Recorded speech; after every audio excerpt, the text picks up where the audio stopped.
Yep. So I couldn't understand the accident term. Like, so you said that, for example, x squared, x cubed, x4, these are complete. So when you say it's not possible in Pascal's triangle, it's because like we are considering the existing of xy term, so that's why it's not complete. Or like otherwise we can actually write one as an x0, right, and x1, x2, x3, like. And then it's gonna look like complete. Well, in one dimension, right? In one dimension, yeah, it would just be along this way. Yes. Yeah. But if in 2D, then this you basically have to take a symmetric group of these combination of terms and more. Okay. Okay. Okay. So let's work an example with polynomials now, because again, we're working towards a systematic way of choosing these basis functions, and polynomials give us a more systematic way because we can basically always just add more terms. If we need a better approximation of the solution, we can add more terms, right? So let's start.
So now we're going to use, so the same problem. Now we'll use u of h equal to cj phi j. And I'm using my Einstein summation there, convention, so I've dropped the leading sigma. In this case, we will basically use C1 plus C2x plus C3 x squared. So we got to make it satisfy the boundary conditions, right? So u0 is equal to 0. And in that case, if you plug in 0, then you see that C1 must equal to 0, right? U of 1 equal to 0 leads to the equation C2 plus C3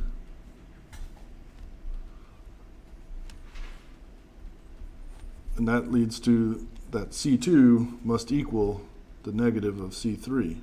So then ultimately our U of H is equal to minus C3x plus C3 x squared, or C3 x squared minus x.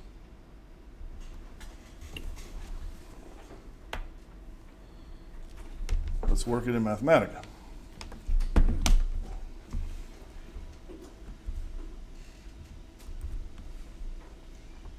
So now we're going to say that u of x is equal to C1 plus C2 x plus C3 x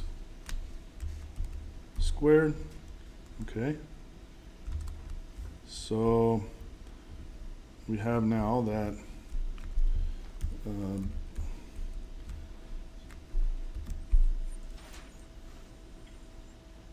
So if I say that u of 0 equals to 0, that leads to that equation. BC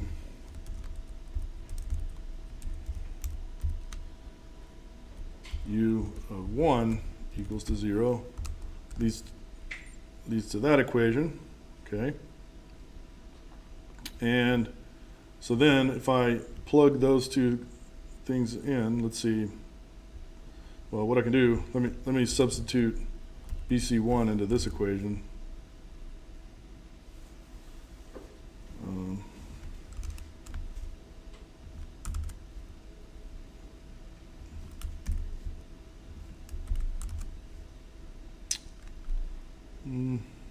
Oh, I know what it is.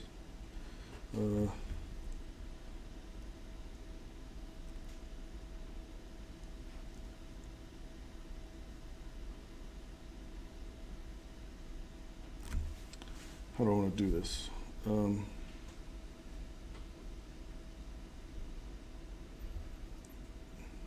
Sorry, I'm thinking about how to do this in a systematic way, because what I want to do is after I work this, I want to add a term to the polynomial, and I want everything to carry forward. So I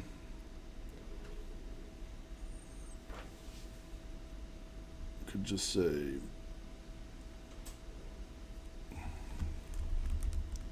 solve this equation for C1.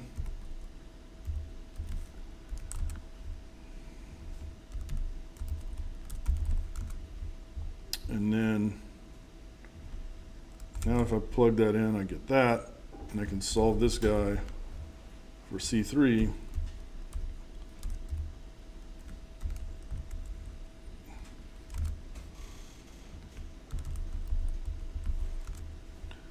And then going back to my original expression, right? So what I'm going to do is I have I of x, right? Wait. Okay. So the integral of functional I already wrote up here, right? And but now I've redefined u, right? Is that going to work?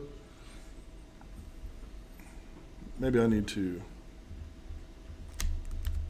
Let me just copy it down here just to be sure. By the way, how many of you use Jupyter Notebooks? You know where Jupyter Notebooks stole the idea of a notebook from, a computational notebook? Mathematica. Mathematica was invented in 1985. So it's been around a long time. I shouldn't say stole, borrowed. Okay. So I'm gonna evaluate this with BC1 and BC2.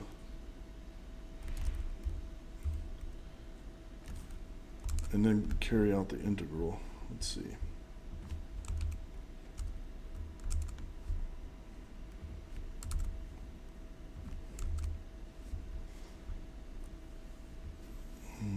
Or I can do it the other way and then evaluate it at BC1, BC2. There we go.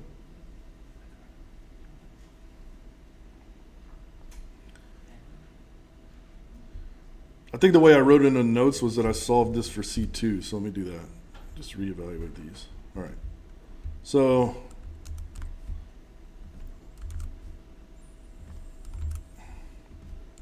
there we go.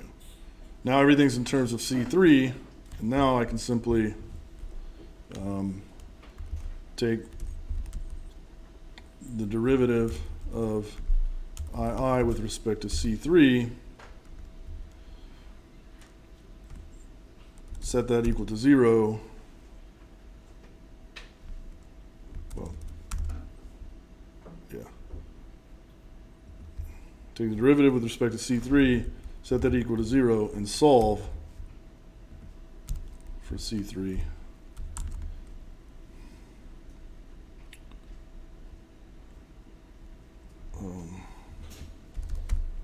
There we go. And so then finally, if I evaluate u of x with the solution here, We'll have to go /dot BC1 /dot BC2 /dot sol, and then I can plot that in the range of 0, x in the range of 0 to 1. There's my solution. All right.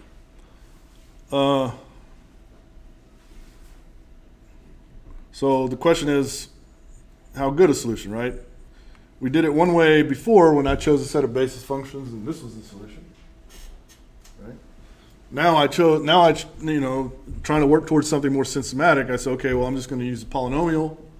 I can just write down a polynomial and then make it fit the boundary conditions. Try it, and this is my solution. Okay, well, what's the right one? So, the thing is, another great thing about Mathematica is it can solve differential equations in closed form.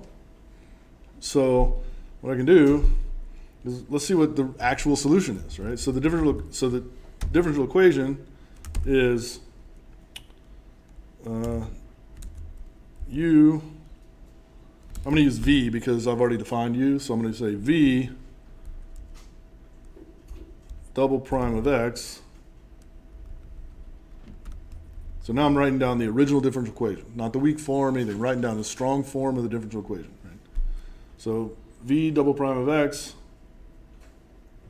that's the second derivative, plus v of x plus x squared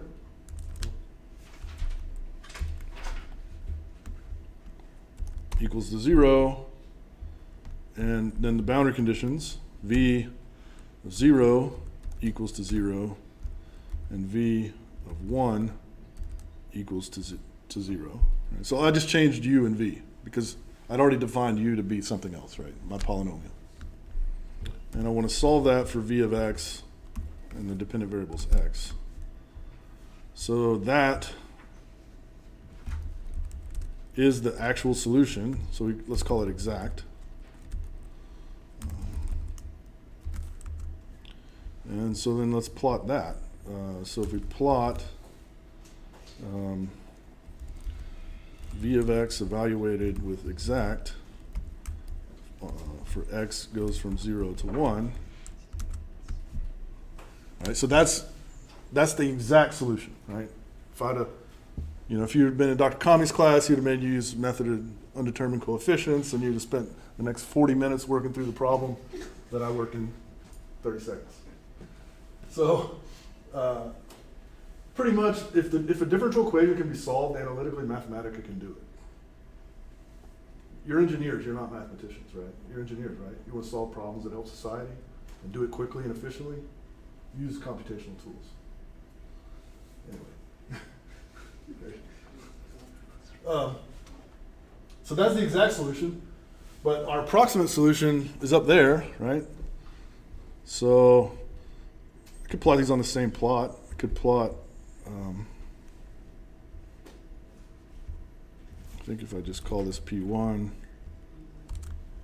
I call this P2, I think I can just do plot P1, P2, maybe.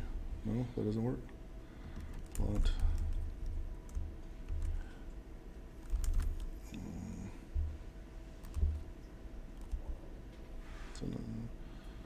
Maybe that's not going to work. Let me just do this.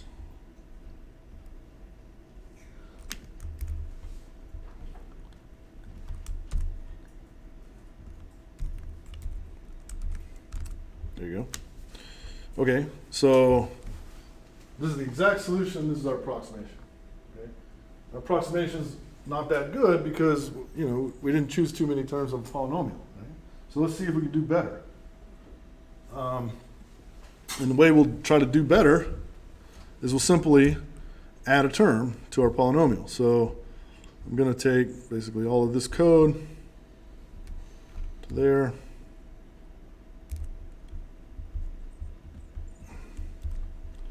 All right, I'm going to go back up here, and now I'm going to add a C4 x cubed right? And then we'll go through the same exercise. So we got BC1.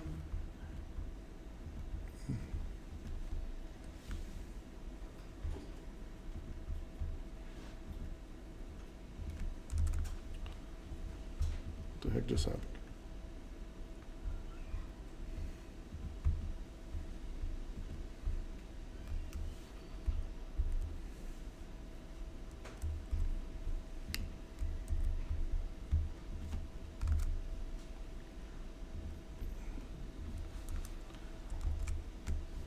Okay, so C1 is still equal to 0, and C2 is equal to C3 minus C4 now, okay? So if I plug those two guys in, right? So all I did was change it, not an extra term, right? So the evaluation of the integral has extra terms. And now I have two unknowns, C3 and C4. So now I have two equations I need to solve, right? One, I take the derivative with respect to C3, and one, I take the derivative with respect to C4, set those both equal to 0, and then solve for the unknown coefficients C3 and C4. So those are my coefficients, right? And then I can plot the solution. And then let's see, go back and get this guy, right?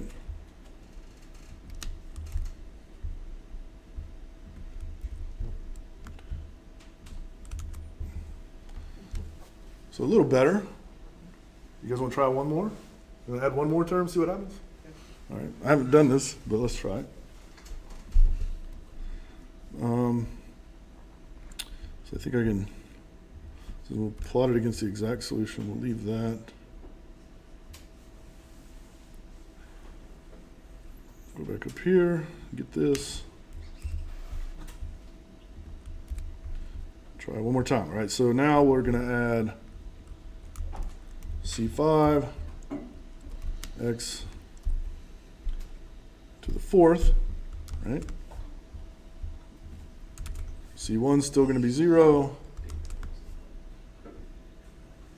C2 is in terms of those three guys. There's my integral expression. So now I have a C5 in there. I need to take the derivative with respect to C5 equal to 0 and solve this for C3, C4, and C5. And then I can plot that. Okay, so it didn't actually improve too much. Right? So one way of getting closer to the solution is to go higher order into polynomials. And another way to improve the solution is to break the problem up, right? So I can only do so much with a polynomial, right? It was a good time to go back to the notes here.